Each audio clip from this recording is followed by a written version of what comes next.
Good evening. Can y'all hear me okay? And virtually. Thank you everyone for being here. We're going to get started. My name is Professor Kimberly Garza. I am the director of the Creative Writing Program here at UTSA. And I had the great privilege of meeting Wendy when I first started in 2019. I know many of you in this room are here to celebrate her work, and to honor her legacy. So thank you all very much for being here. Brief reminder, please turn off cell phones if you can. We're looking forward to some great readings, and certainly don't want to disrupt those if we can avoid it. There are refreshments in the back. Please help yourself as you like. And we're going to hear from a series of readers, both virtually and here in person. And to guide us through that, I have none other than the esteemed Dr. Stephen Kelman, who is the editor of the collected works of Wendy Barker, joining us today and reading first and introducing our guests. So again, thank you all for being here. Thank you to the donors who make the reading series and this event possible. And thank you all for celebrating with us. Yeah. And now Dr. Kelman. Thank you all for showing up for this celebration of an absolutely gorgeous book.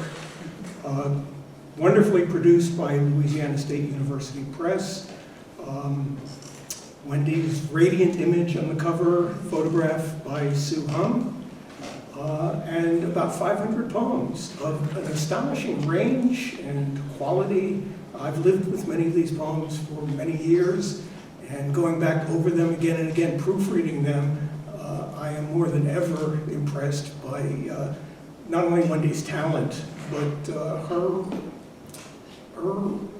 desire to stretch herself. I mean, even the poems in the later years, she was experimenting with quantitative verse, syllabic verse. There is a kind of novel in poems, prose poems, a kind of autobiographical sequence. There are poems about nature. There are poems set in these classrooms at UTSA. Some of my favorites are poems Wendy wrote about teaching, Robert Frost, Langston Hughes, Wallace Stevens, Henry Roth, and so on in these classrooms. I have to say that I have edited about a dozen books, and this was the most heart-wrenching and gratifying of all the projects that I took on. Heart-wrenching because of the reminder of loss, that there will be no more poems by Wendy Barker beyond this. And also so many of these poems are about both of us, or remind me of experiences that we had together in various parts of the world, in India, in the Galapagos, in Bulgaria, Costa Rica, and so on. Gratifying, though, in the sense that I know that Wendy would be ecstatic with the existence of this volume. Let me talk a little bit about how this book came into being. Flashback to December 2022, there was a launch of Wendy's last full-length book called Weave at Gemini Inc. And Natalia engaged in an open conversation with Wendy at the time. Wendy was ailing, but she was a trooper, and I think it was really a stunning performance. I mean, those of us who were privileged to have been there, I think, remember that event as one of the signal literary events in recent San Antonio literary history. A few weeks later, she went to Arizona State as the special guest of their writing program. She gave a reading to a large audience and mesmerized them all.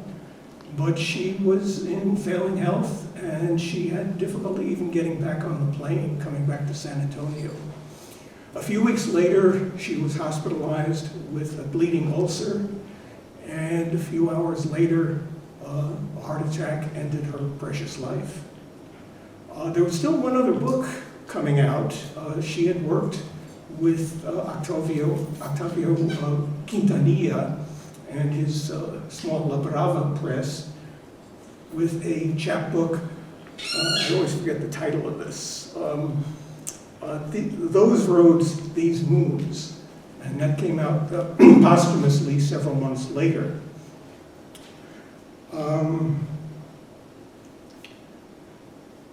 What to do with poems that were still on her desk, never before published.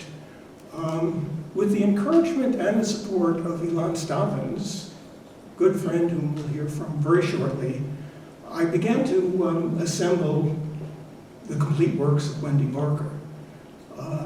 Manuscripts that were on a desk, material that was in a hard drive of her computer, and of course the poems that she had published in her earlier books and chapbooks.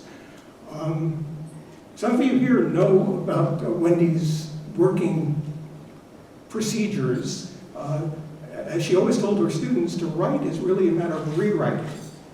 And she would often have workshops with some of you at the house. Let me name a few people: Natalia Trevino, Stephanie Shulman, Josh Robbins, Zach Sokolowski, Alexandra Vandekamp, Daryl Stafford, Sarah Dimitru, Bonnie Lyons, and also by long distance she would share her works in progress with people like Kevin Clark, Alicia Ostreicher, Alice Fryman, Ralph Black, Hannah Stein, Barbara Rass, Joel Peckham, and I was the final reader. Which is to say that each of her texts went through maybe 20 versions. In editing this book, I sometimes had to make the decision which version to go with. And I very much wish the author were still around to make that decision, which is kind of arbitrary. I think Wendy would always say that a poem is never finished. You just stop at a certain point and put it out into the world. All right, let me explain what we're doing this evening. We have some pretty impressive readers who are going to read their choices of poems from this collection. Let me just give you a brief introduction to each of them. We will begin with Ilan Stavins, who is a professor at Amherst College of Massachusetts and cannot be with us personally today, but will be speaking to us via Zoom. Ilan is the Balzac of contemporary critics. He has published dozens and dozens and dozens of books on a wide variety of subjects, not least Latin American literature, Jewish literature, memoir, dictionaries. He is a translator, he is a filmmaker, he is a playwright, man of many talents. Lee Robinson, for about 20 years, was a lawyer in Charleston, South Carolina, specializing in family law. She is a poet and a novelist. Her books are Lawyer for the Dog and Lawyer for the Cat. Ron Starbuck drove all the way here from Houston. He is the founder and publisher and editor-in-chief of St. Julian Press. St. Julian Press published one of Wendy's books in 2019, a book called Gloss, and Ron is a poet himself. Natalia Trevino is a graduate of UTSA, a prize student of Wendy Barker, a longtime friend who is a professor at Northwest Vista College and a very accomplished poet in her own right. And last but not least, Jerry Winokur is a retired physician specializing in geriatric medicine. He was on the faculty at UT Health and also taught in the medical humanities program. He is a poet. He's also the author of a memoir about his own father's bout with Alzheimer's called Memory Lessons. I'm going to kick things off with reading just one poem. I want to give everyone else a chance to talk. And this poem I chose because I think it gives a good indication of a certain kind of Wendy Barker poem that seems Seems simple, seems very chatty, but there's a kick at the end. It's a poem that involves some research, but it's more than that. And I guess I'll let the poem speak for itself. It's called About Chocolate. Hurricane Irma is hurtling into the Caribbean and on into Florida as India, Nepal, and Bangladesh sink underwater with 1,200 already dead. Meanwhile, our friends in southeast Texas are mopping up in the wake of Hurricane Harvey. So why am I reading about a new kind of chocolate? Red chocolate, as if dark milk and white chocolate weren't enough. Ruby chocolate we've got now. But all these come from the same cacao plant the Olmec people used even before the Mayans. I grew up on it. Hershey bars, Snickers, and brownies in my lunchbox after school and after supper. Cocoa before bed. Chocolate, like touch, releases oxytocin, the love hormone that reduces stress. Easter Sundays, my sisters and I would hunt down chocolate eggs, peeking behind bookcases and the TV. Candy bunnies, fluffy chicks, and all the chocolate, oxytocin. But how much could a carton of Mars bars help folks floating in their front yards? And truckloads of baby Ruths couldn't rescue little kids harvesting cocoa beans in West Africa, who I've now learned are routinely, even with fair trade, kidnapped, handed machetes to cut bean pods from the trees, often slicing their own flesh. They couldn't have seen the ads for chocolate, comfort in every bar. Get the sensation. I just finished Sasha Batjani's memoir. In 1945, during a party with Gestapo bosses in a castle near the Austro-Hungarian border, at the nearby train depot, 200 Jews were digging a pit. After dinner, the guests were handed guns. Some drove, some walked to the station. They filled the pit. There had been wine followed by cognac with chocolate. Now I'm remembering the time when my sisters and I were visiting our grandparents. They served us a chocolate cream pie that we found swarmed with black ants. Let's hear from Elon now, my friend.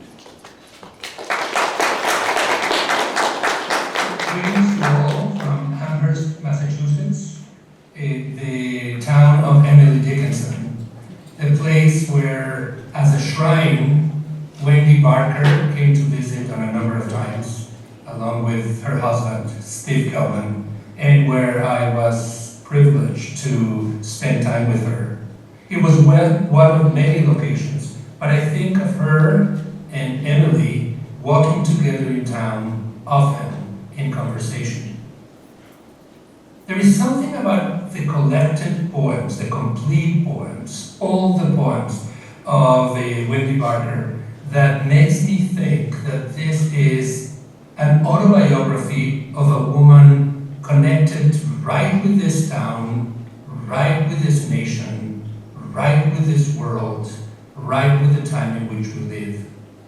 At one point, almost in every poem, there is a switch from the internal to the external, from the personal to the collective, and then to the national, from joy to horror to distress to hope. I love her poems. They make me feel connected, they make me feel human, and they make me feel that poetry is a friend with whom, like Wendy, one can have a sustained conversation throughout life. As Steve mentioned, at the very end of the volume is a section called Uncollected Poems, those ones that Wendy left behind on her desk and on boxes unfinished, although indeed she thought that every poem is unfinished, and like Whitman, believed that only death gives the final dot, offers us the final version of that poem and of ourselves. In that section of the book, there is a poem called Transition. This is it. Almost at 80, I'm needing a new computer and skills I'm not sure I can even learn at this point in my life, as I am left after last month's surgery with only half my insights. So I'm living with a fraction of my old get up and go, a godless wonder, helpless to offer the smaller amount of aid to my neighbor whose husband barely survived a car wreck. And through the news right now is chock full of stories about England's Queen, who 96 just died. I can't imagine living that long and shaking thousands of pairs of hands.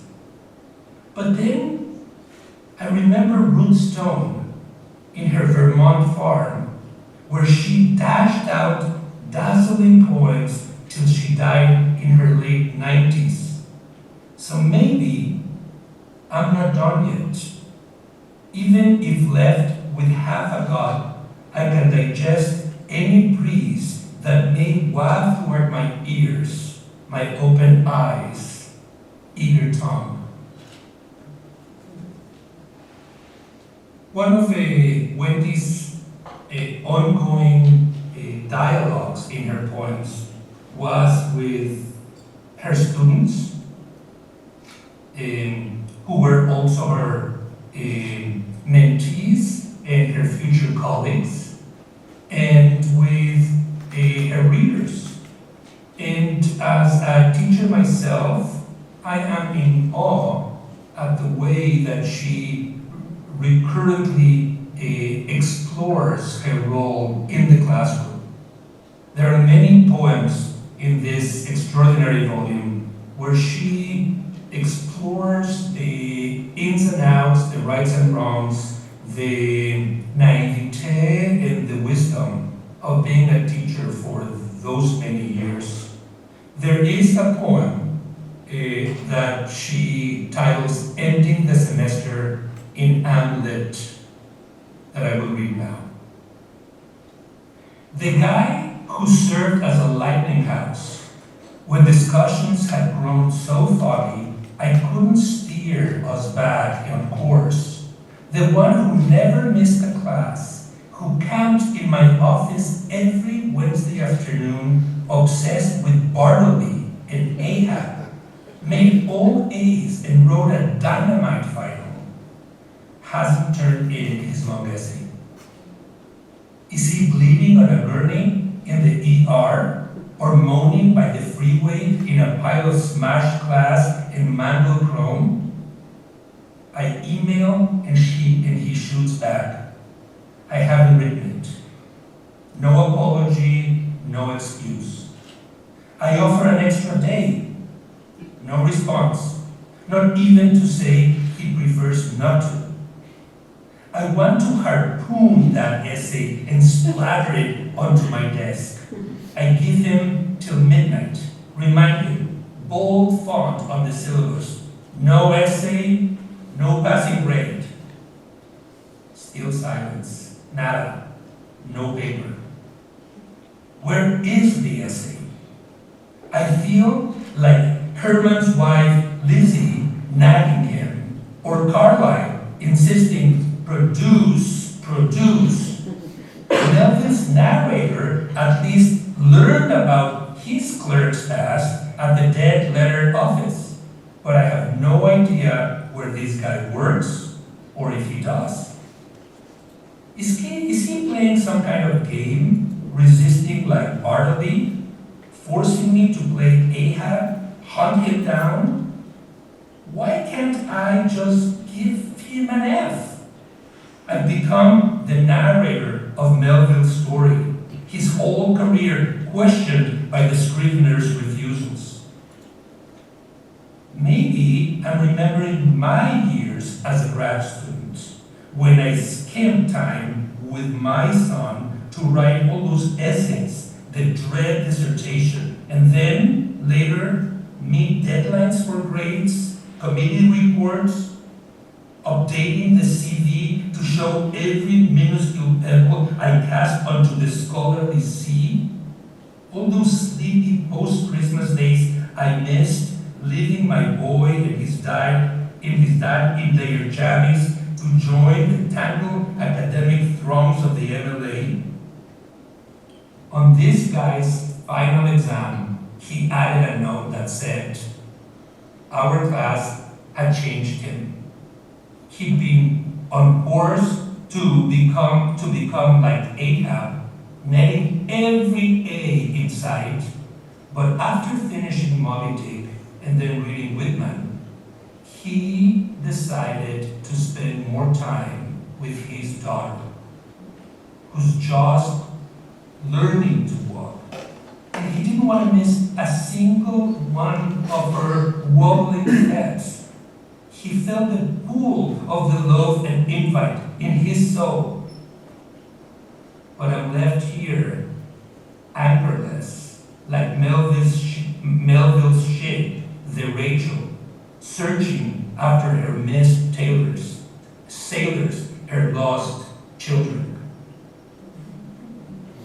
One of the most beautiful poems of the English language, of American English language, is Elizabeth Bishop's One Art. It's a poem that Wendy and I talked about on a number of occasions. The art of losing isn't hard to master. So many things seem filled with the intent to be lost, that their loss is no disaster. She has an inspired poem in the collection called About That One Art. It's a perfect poem, I say, and though no one in the class is over 25, everybody nods. They've all lost. The Madame Alexander doll fallen into the toilet, silky hair never the same, the friend who moved away to Dallas, the brother once again in juvie. So many schools, 30 in a dozen years. I lost each friend I made till grad school. And every move since, something always missing. This last time, the box that held my photo album of the 60s, that elastic, unveined life I'd love to visit one more time. And now, the husbands of so many have diminished. The cancerous prostates, the double bypasses, the radiation, the chemo. One died while napping. And how many women friends have lost a breast or two?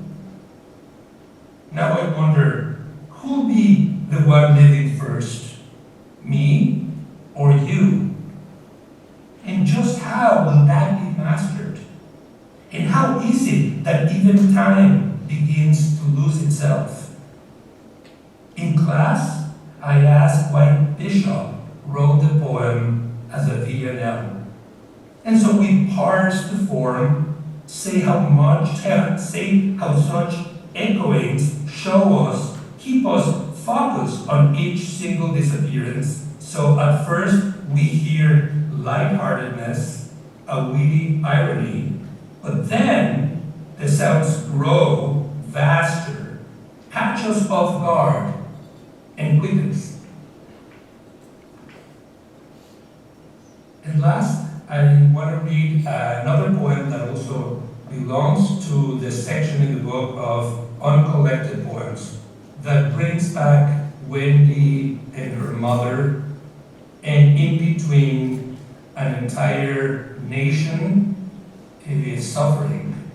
It was written in June 2020, and it could easily have been written on April 4th, 2025. Phoenix in the 50s, and my British bred square-shouldered mother, smashing roaches with a fury that even as a kid I knew must have come from somewhere else and long ago. As she fumed against the filthy creatures invading her spotless house. Those insects do, of course, spread germs, will invade your nose or ears while you're sleeping. And now my own house crawls with the damn pests.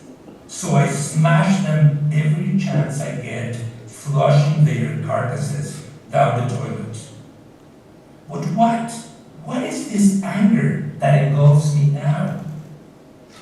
With their tough exoskeletons, spindly antennae, they skitter across the floors and counters into the room where the TV blares reports of more gunshots, more black killings by white cops, knees on necks, choke holes, blocking blood to the brain.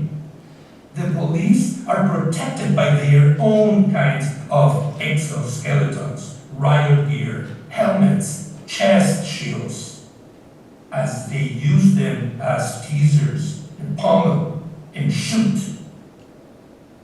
I've read that cockroaches wiggled onto slave ships leaving West Africa and packed with kidnapped, naked, branded women, toddlers, men. The insects gobble food and multiply as they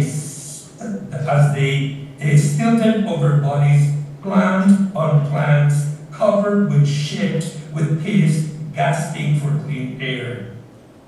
So roaches reached our own shores, rampant ever since. And I know my mother, shipped alone from England as a teen, though sailing first class all the way, would, if she were alive today, join me in pounding the soles of our shoes onto every roach we spotted. My own anger is not enough. I miss Wendy very much. I miss her warmth, her dedication to poetry, her friendship. I am grateful to my friend Steve Gelman for having had the inner force to look at all those poems that she left behind and put them together in this volume for future generations. Thank you.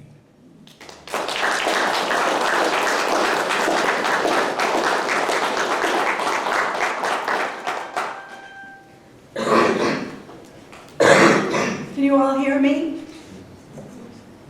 I'm really honored to be here, to be invited by Steve to celebrate Wendy Barker's life's work. And I want to say that I am so impressed by the incredible editing job, massive. I mean, it must have, how long did it take, Steve? Year and a half. Year and a half. And the insightful introduction by Elon, which I very much helped me, not that I needed help enjoying the poems, but I wanted to put them together in my head in a better way, which I was able to do. I moved to San Antonio 27 years ago when I was 50 years old, which, if you can do some arithmetic, puts me in the elder class. And I moved here to be with Jerry Winokur. That was the reason.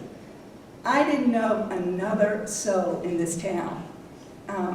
But I was very grateful, almost right away, to meet Wendy Barker, who was generous with her friendship immediately in a way that I found really remarkable to take in a stranger like me.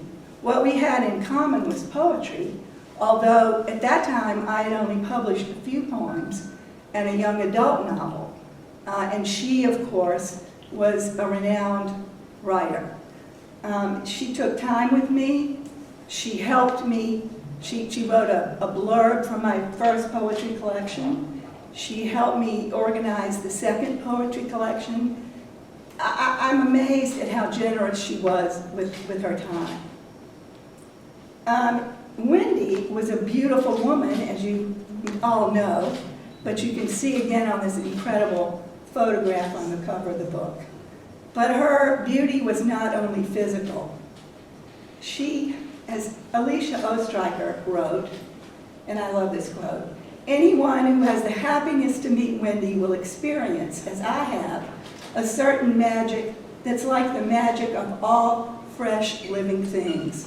You feel it fountain from within and it washes over you." Wendy had a talent for expanding a moment, an incident, into a poem that fountains and washes over us. As in this one, which I was immediately drawn to, at 50, choosing makeup from The Way of Whiteness. I have to hold on because I'm wobbly. At 50, choosing makeup. The world asks, "How are you?" And I never know what to say. A word, a phrase won't do it. Cosmetics at the counter, bottles, tubes, liquids to cover the face, ivory beige, tawny glow, porcelain rose. I could say, "I'm fine, I'm ivory beige." Eye makeup I gave up long ago. The times I used to cry and the mascara ran black, even when the label said light brown, tunnels staining my cheeks. Pain of not knowing who I was. Shopping for skins can drive you wild. How much does the world need to know? When my father died, I wore the first pink I ever owned. The folds of the skirt hung in the closet like an azalea, new lips opening among the dark flannels and tweeds. If I could decide on one of these shades, cover the red clusters, broken vessels of my face. I have found my breathing spaces. How it feels to look you straight on, skin to skin. This business of artifice, when the ache to connect drives deeper than it ever did at 20. The tide rushes swifter than anyone told you it could. On my hand, veins rise, blue as water from a distance.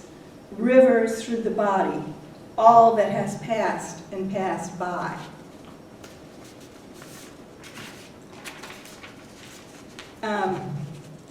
And I always worried as I got to know Wendy and as she got older that she was way too thin. And I know, she tried to eat healthily, but I would put my hand on her, along her spine, and I would feel her backbone and think, I'm worried about you, Wendy. So I was really surprised and I thought of her as kind of ethereal, like she might float away somehow, get away from us, which I guess she finally did, didn't she? I was surprised when I read this poem called The Bottom, and we're talking about this one. The Bottom. We knew she had lost it when she began to lift the skirts of her silky eye-magnon dresses, twitch her girdle side to side before she reached the bathroom at the end of the downstairs hall. They trembled as they moved beyond our vision, largest parts of Grandma's little body. Two great flabby moons, drooping over her dropped girdle, loosened garters, stockings wisping her thighs. She tried to look the other way. We tried to look the other way, I'm sorry. Impossible years later, when our old friend, the oncologist, opera buff, beaming above the table silver at his 40th, stood up at his place as if to toast us all, then turned and dropped his slacks right there, holding still so we could see the small wisp of hair that had shaded his two round nipple-less bottom breasts. I couldn't keep from laughing, so hard my sides hurt. But I had no idea what it was he offered, what he gave. Recently, mine have begun to drift below, beyond their laundered, elasticized borders. A private continental drift. She's got it really down, doesn't she? As if the body is trying to move beyond the narrow shape of itself. As if each buttock were an outsized protoplasmic cell, dividing into a clump of overblown roses, giant marshmallows held too long over the fire. As if the body has become a low cloud, building heavier and heavier with its own held weight. The effort to keep it all together, the urge of the body to move beyond geometry. And I hate picking favorite poems, but if I had to pick a favorite poem of Wendy's, it would definitely be this one. If a God comes to you, a small fish in the night, simply become water. If a dove drifts under your sheets, let him stay. Tuck his head in a soft place, rest until you are feathers. He may come as a lizard, a slip of a green slither across your wall. Crevices left from past freezes and thaws, as he turns translucent, persimmon, ablaze. Or a monkey who leaps your crenellations, weightless motion of silver-brown fur, uncurling tail, and keen eyes focused in beyond. When a God comes to you as a man, you will have no need for questions, blossoms, or bracelets, even a name. Thank you.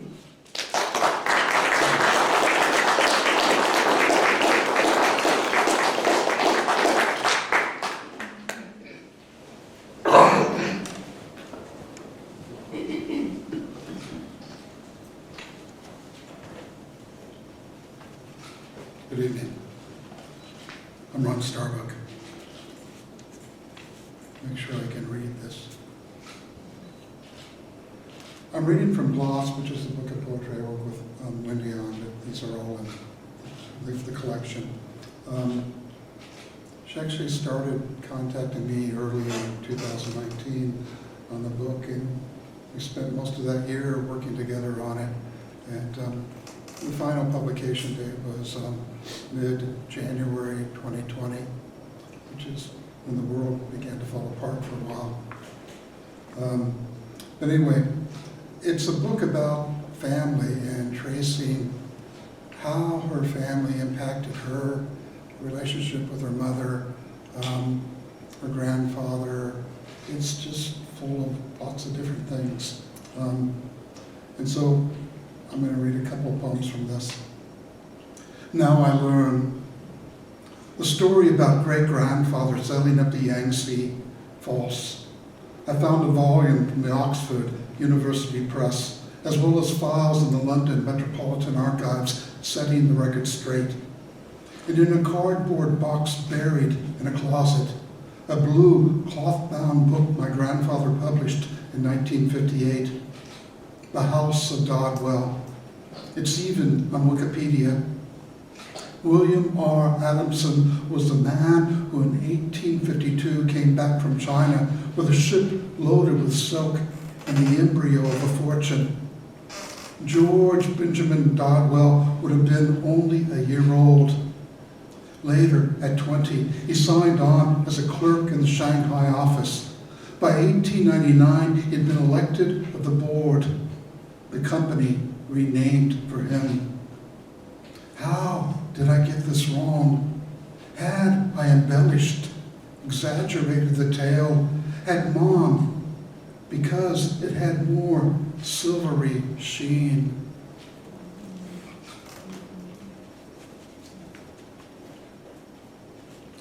This next poem is titled Gathering Bones. Like a book Mom said about life, you turn the page and go on. The same way she moved in and out of houses, garage sale after sale, each year like a chapter torn from a novel's spine and hurled. But some of us go back looking for patterns, the way a plot builds chapter upon chapter, like a pelvis resting on the femur, femur on the patella, on the tibia and the fibula.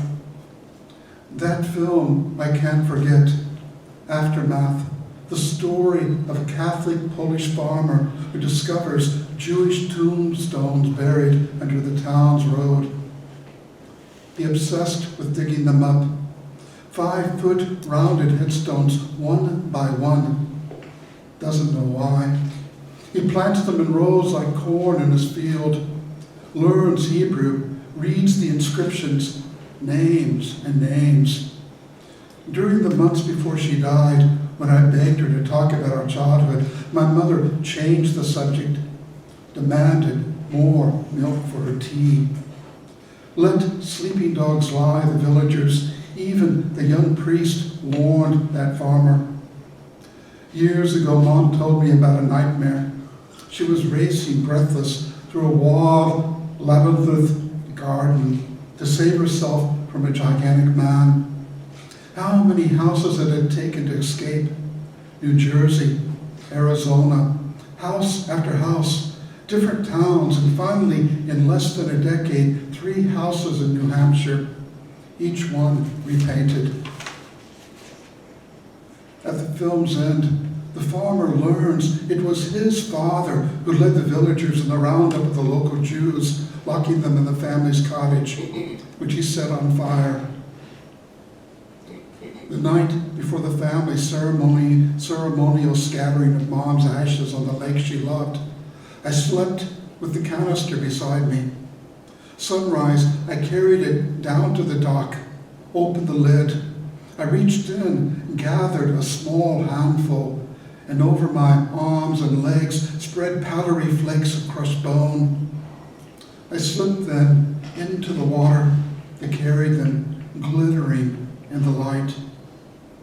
Once I dreamed of myself as a toddler, walking down an unlit hospital hall with closed doors on both sides. I was holding my mother's hand, but no, she was gripping mine. The final one is called Foldings. It's really one of my favorites. Packing for his return to England, Grandfather showed me how to roll socks into little fists, tuck them into shoes, fold shirts into rectangles, tidy as sealed envelopes. I was 3. His suitcase, a marvel of geometric shapes. Key twisted in the suitcase lock.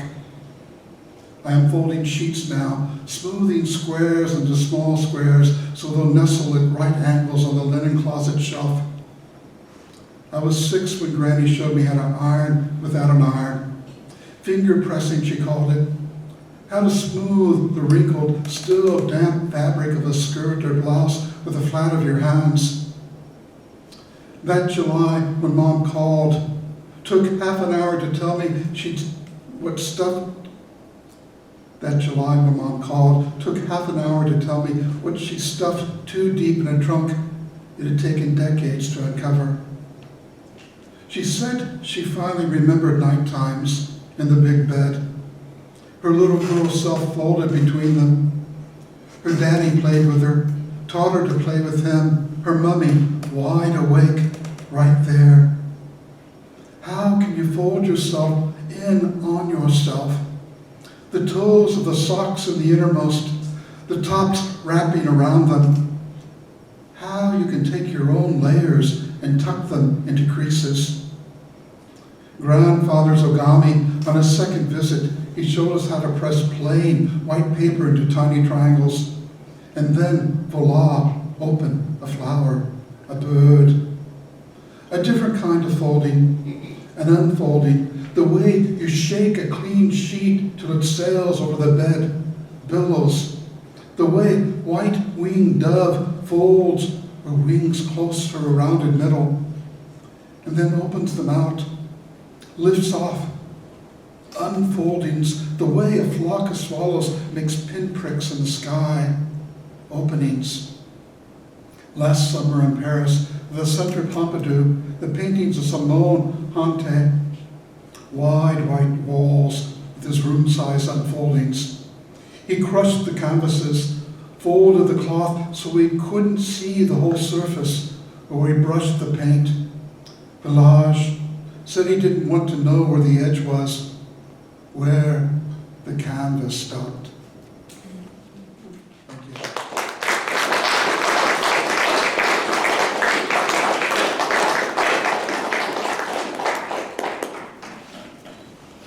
Hello, my name is Natalia Trevino, and I met Wendy in the building next door when I was about 19. It's amazing to see her remembered here tonight and to have her poems continue to teach us and enlighten us and love us. And it's incredible. I learned about the lives of poets from Wendy directly. And I learned that she loved the poets' lives as much as she loved the poets themselves, as she taught us to understand and to connect to what was really going on. So we met Walt and Emily and Twain and heard about their lives and how their lives wrapped up, and were wrapped up in their literature, and Hawthorne and Ruth Stone and everyone. I learned everything from her. And I love how Ilan mentioned that, that in the poem that he read, that we were her children. Wendy had her son, her incredible, beautiful, vibrant, talented son, David, and then she had hundreds and thousands of us, and hundreds and thousands of brothers and sisters in poetry, including the ones I just named, especially Emily. And then she gave us this gift, and Steve, thank you. You've created this amazing gift. So that we have her whole story here. Maybe not everything, but we have what I think we feel is a transparent book, a mirror of her soul, that has a lot of wonderful autobiographical detail and a lot of ecological information and historical information. It's so generous, this book and these poems that we've been hearing tonight.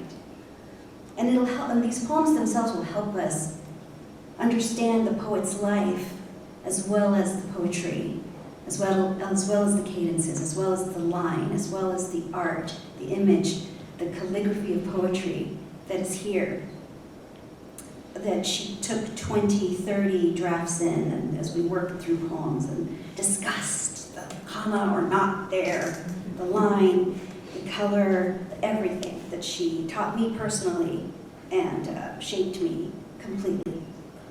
And I also want to add that these poems, the gift of these poems, this book that is a mirror, I think, to her soul, to her life, to her aesthetic, that she's given us political poems. This work is political. It is global. It is cosmic. And it is also particular and specific. And I'm so grateful, because through the poems now, they're a door to the human being that we love and miss and really know. So I've never met a more intentional human being than Wendy Barker. So in her intentions and her love of the earth and in teaching us, I'm reading one of my favorite poems, In Praise of Stumps. Dumb as a stump, they say. My neighbor hates stumps. And after sawing down half the trees on his manicured acre, wants all the stumps removed. Eyesores. They take up space on his lawn. Not an easy job, stump removal. Grinders cost at least $100 a day to rent. And he'd need goggles, a chainsaw, a pick mattock, digging bar, and a shovel. Potassium nitrate works with a drill and kerosene. Years ago, I'd planned to rid my yard of its scraggly stumps till I learned the roots of trees feed each other. Pump sugar into a stump to keep it from dying, and the stump will send out new sprouts that can lift into saplings and then, in time, into full-sized trees. I hadn't known that stumps offer nesting sites for chickadees, titmice, owls, and woodpeckers, shelter for chipmunks, shrews, salamanders, and foxes. But my neighbors, not the only one in this suburban enclave with codes more rigid than a concrete slab, grass over 6 inches high bordering the street, and you're in for a big fine. I'm thinking of Hopkins' Long Live the Weeds. I like our grasses, tall enough to ripple in the wind so native salvias can bloom and feed the butterflies and hummingbirds. Sick of tidiness, the desire to emulate British country estates with our faux, scaled-down mini mansions floating on green carpet no one ever touches, other than a hired man on his ride-em mower who keeps the outdoors outside, keeps anyone from taking too deep a breath, from Whitmanesque desire to go live with the animals, which I'm fantasizing I might want to do.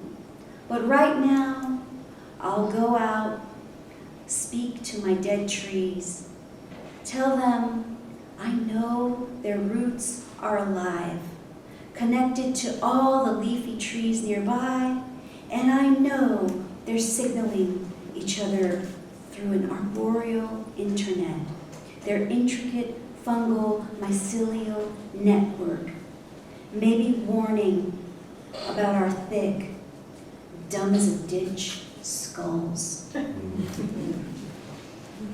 It's funny, Wendy. And this is one of the most moving poems that I know that Wendy liked to read, and reminds me so much of her, and that I think captures her love of students, of teaching, of nature, of language, and of her generosity. This is remedial reading. The smallest classroom in 9th grade school. Yellow walls and the ceiling seemed too high. Boxes lined up in bright colors on the tables, each a different level. This class for retards? This a toonie class? The kids swaggered and straggled through the door, unwilling to be seen here. Laminated cards, one at a time. 2nd, 3rd grade skills for 14-year-olds, mostly boys. I'd been assigned to help the reading teacher, her thick gray hair bunched up and slipping along with hairpins and combs. Ruth organized field trips, took her own beat-up station wagon. Once, she drove us up the coast to the great blue heron's nesting grounds. We walked up and up until we could look straight down into the tops of the big trees. She showed us how to spot the saucers of nests resting in the branches. I never got the kids to move beyond a level or two. Nobody stayed on task. Once, I was pronouncing vowels with Lester Sims, light-skinned, freckled, a skinny little dude. Oh, okra, Oakland, Coke, and oh, butter, supper, dove. His eyes shone. He was standing beside me. Doves, he said. We can talk about birds. Sure, I said, and told him about the finches I was raising at home in as big a cage as I could afford. Man, why didn't you say you wanted us to talk about birds? And he was out the door. Before the bell rang for the next class, he was back. I was putting cards away in their boxes, red-tipped ones in the red box, brown in brown, folding the lids closed. You like pigeons? He grinned. I do, I said. He unzipped his jacket. I don't know how many wings flapped from him, ruffled my hair, and fluttered all through that yellow room, a sound only feathers can make, as Lester told me every one of their names.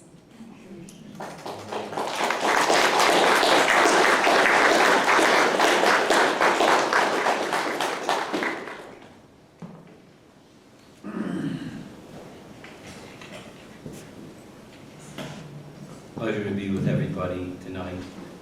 It's an honor to be here, Steve. And again, among others, I want to thank you for the splendid effort and the labor of love that you put together to bring us Wendy's collated works. It's a fitting tribute to her life as an artist. And just when I got the book, and just to hold it in my hands and gaze at her really joyful, radiant face. What a great photograph. It just filled me with great happiness. And it took me back many years. Not long before Winter Chickens and Other Poems was published in 1990, I was a practicing young career internist. And I sought out Wendy's permission to take her senior poetry workshop out here at UTSA. And I had none of the required prerequisites. Just a few not very good poems, but with a long simmering desire to write better ones. And she, as has been mentioned many times here, she was extremely kind and gracious. Quality she had in abundance, and she allowed me into her seminar class. And her poem, Next to Last Week in the Senior Workshop, on page 375 of your book, brought me right back to that time in my life when I was many years out of school, once again trying to learn something fresh and exciting. Next to last week in the senior workshop, we're all chuckling over Brad's anti-football poem and awed by Meg's poem on puberty rights among the Diegueno of Baja California. And while everyone's tuckered by this time in the semester, there's a warmth in the room that wasn't here in September or even October, when the temps hovered in the 90s, a comfort sewn by 14 minds bent over each other's poems, so that week by week we've all knitted into each other. And now, when it's time to end, it feels like layers of skin being peeled. Sometimes, even the best students won't bother to find me in my office after winter break to retrieve their portfolios. Most I'll never see after finals. How I want to hang on, as if they're my own children. Say, keep in touch. Don't get lost. I know after each semester ends, it feels like sailing out into open seas, unencumbered space, fresh winds. I always fear it may be me I'm losing, as if without those voices every week, I won't know what game I'm playing, won't know what rituals to follow, as if I won't find land again. And this poem captures so well the work that those of us who studied with Wendy, particularly in her writing workshops, when we came together, and that esprit de corps that developed among us. And of course, it was modeled by Wendy, it came from Wendy. It demonstrates perfectly how dedicated this poet is to her students, her mission, and her craft. So much so that when the semester ends, as I just wrote, she wrote, "I always fear it may be me I'm losing." Indeed, after our semester with Wendy ended, several of my classmates and I continued to meet regularly to share our work. I'm sure that happened after a lot of her seminar classes. And I was able, a few years later, with my wife Lee Robinson, to set up an endowment to help us establish this creative writing series in Wendy's name, to bring visiting poets out here to UTSA. I know it's been an ongoing project. So Lee and I have been friends and admirers of Wendy and Steve for many years now. We were invited to their wedding, held outdoors in Friedrich Wilderness Park, and I was honored to be asked to help hold the wedding canopy, the Jewish chuppah, over their heads as they took their marriage vows. I discovered while reading through Wendy's complete poems that she herself may have had or did have a maternal Jewish ancestor. And this might be the inner flame that burns at the center of a number of her poems. Of course, she couldn't be married to Steve Kellman, biographer of the Jewish novelist Henry Roth, who wrote Call It Sleep, without the outrage expressed in Waking over Call It Sleep, which is on page 340 in your book, if you have it with you. Waking over Call It Sleep. I'm the closest thing to Jewish in the class, even though at best I'm only 1/8, according to my English mother, who insisted the shadowy figure of her granny was a Jew, since nobody knew her origins, and everybody talked as if something had been hushed up, shameful. And of course, everything about her hawk-nosed face was unusually dark, especially the ringlets of her unruly hair. Or I suppose you could count the fact that I'm married to a man whose grandparents arrived at Ellis Island from what is now Ukraine, only 3 years after Henry Roth. Yet none of these students has the settle to know their teacher is a shiksa, and our group is as goyish as pork chops. But they've all been children, and they love this novel. They know what it's like to be speechless, powerless, afraid. Nobody needs me to explain the terror of what lies beyond the front door and what lies within, and the paralysis that comes from never knowing when to dash outside or stand by the window behind the blinds. One year when we were reading Ginsberg, I knew I'd have to describe Kaddish, though I never even heard it recited. But I gave it a go, saying in passing that only 1% of our city's population is Jewish, which is when Heather quipped, "Of course, they're all in Hollywood making millions from trashy movies." I put down my book and didn't move. You could hear the whir of the elevator down the hall. When I spoke, I said, "That was a very offensive comment." And I realized I was shaking. After decades of holding forth in linoleum-floored classrooms, it wasn't like the times I've heard someone saying wet, meaning wetback, which are both despicable terms, and I argue those two, but this time it was as if I'd been slapped full in the face, called sheeny, kike, and I swear the tears came to my eyes, though I couldn't cry out, "Gewalt, help, take that back, you ignorant little bitch."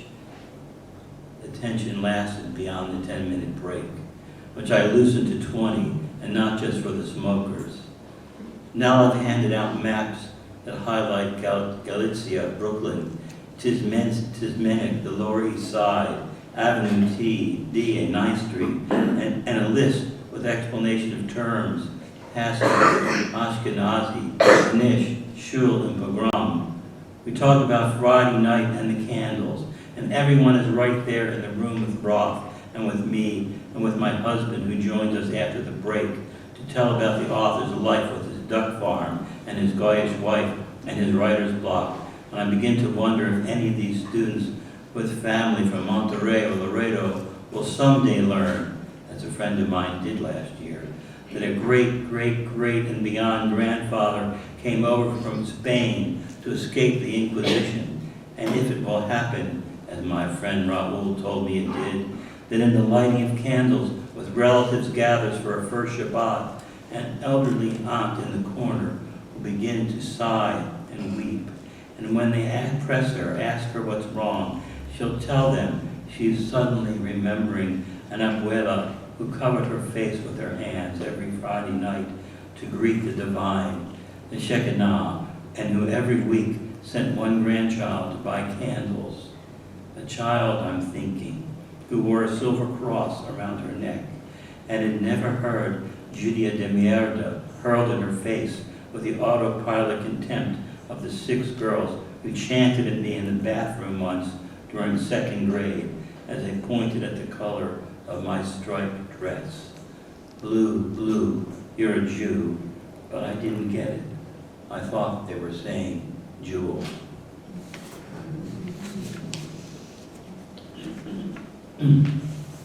Her outrage, her willingness to call out inhumanity again and again in her work is moving and eloquent, and we miss her voice now more than ever.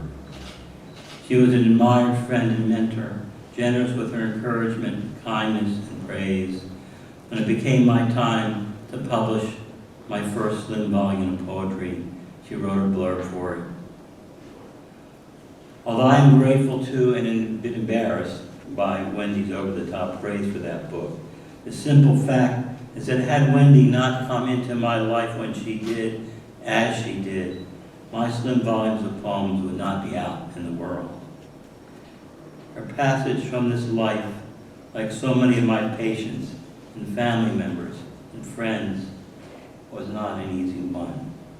But her last writings are not bitter, and they celebrate her lifelong choice to, quote, live wide awake to the sensory joys that continually surround us. I choose to take this one from her 2023 collection, Those Roads, These Moons with Me to the End.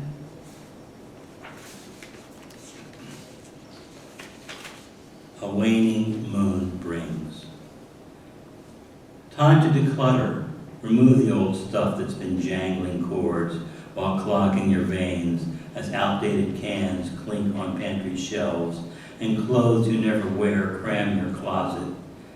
Now darkness gathers from all corners of the sky, so our rooms will turn toward new silences without the clatter of more news harped on TV or toxic emails from hostile colleagues or a harrowing thought I can dwell on far too long till I want to crawl under blankets and not pull out till the sweet man I know loves me will reassure me that it's okay to go dark, quiet for a time, since silence can be the most musical sound, and darkness may reveal what glaring lights might be hiding. Thank you.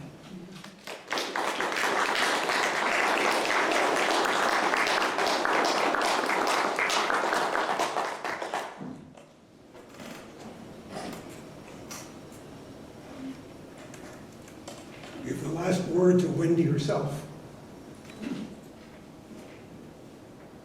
This is one of the most exciting days of the year, I think, for many of us. We forget how in our crowded culture, our culture of violence, our culture of, I have to say, I feel at times increasing and unjustified anger among people, we forget how words can heal. And we forget how important our words are to each other.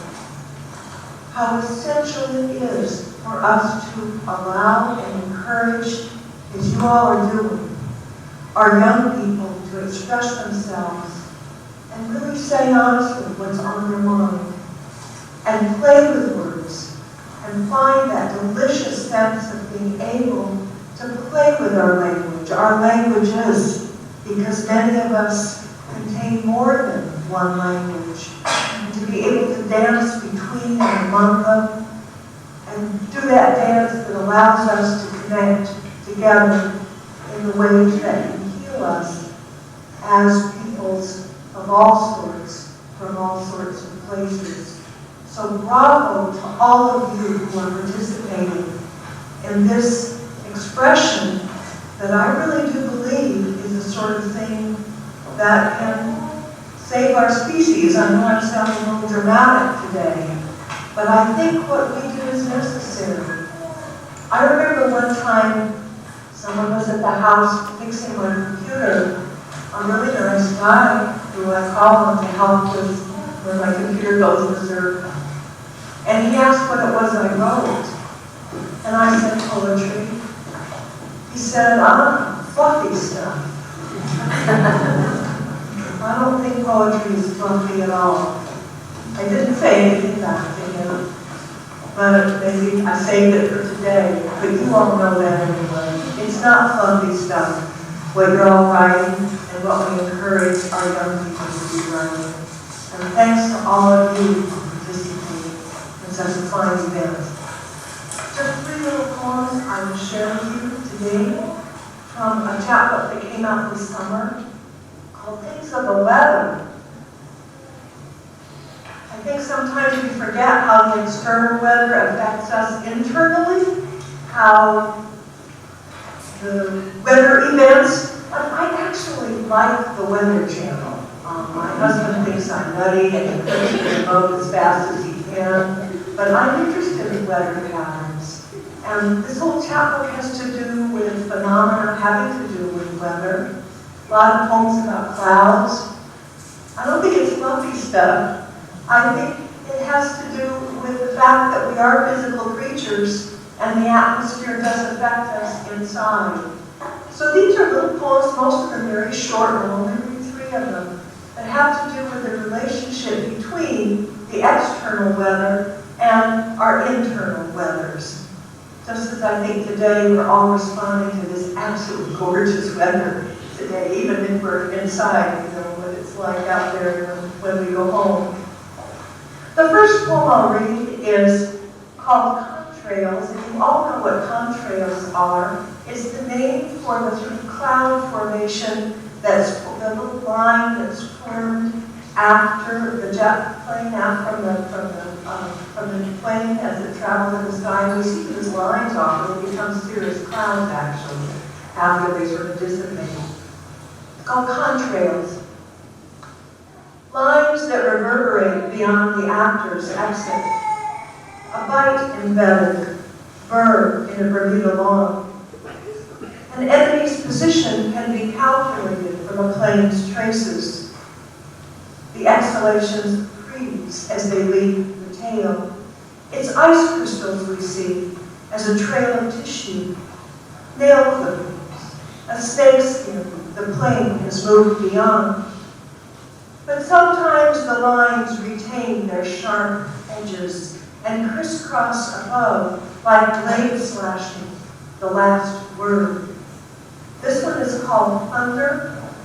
I don't need to explain what thunder is to anybody here, but I might just want to say, before I read the little poem, that it's been fascinating to me to find out all the explanations through human history of what thunder is and how it's caused, and the curiosity people from early on had about why thunder, who makes it, what's happening when we hear thunder.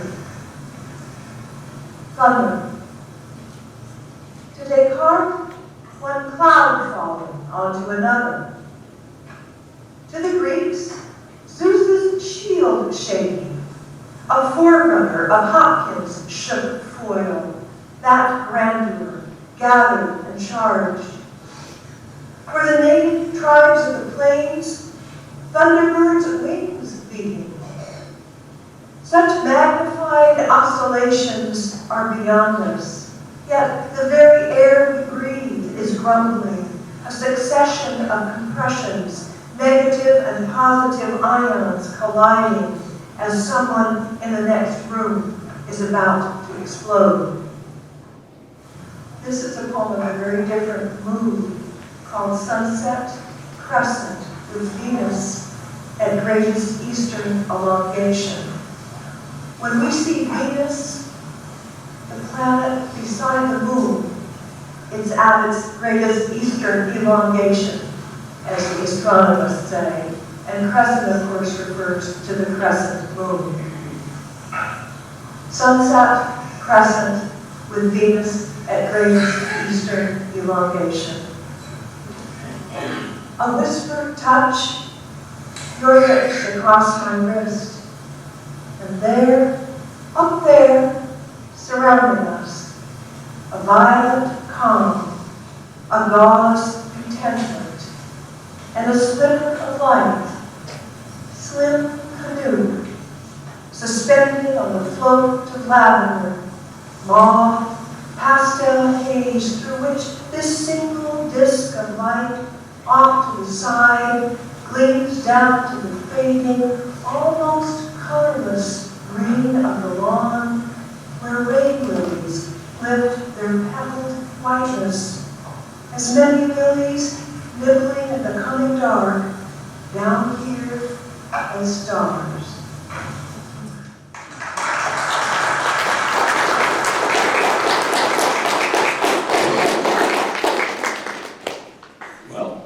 I think we have a couple of minutes. If anyone would like to make any comments or ask any questions of any of the readers, let me throw the floor open. Comments? Anyone out there in Zoom land? If not, we have refreshments in the back, and I hope you'll stick around and talk among all of us. Thank you all for coming.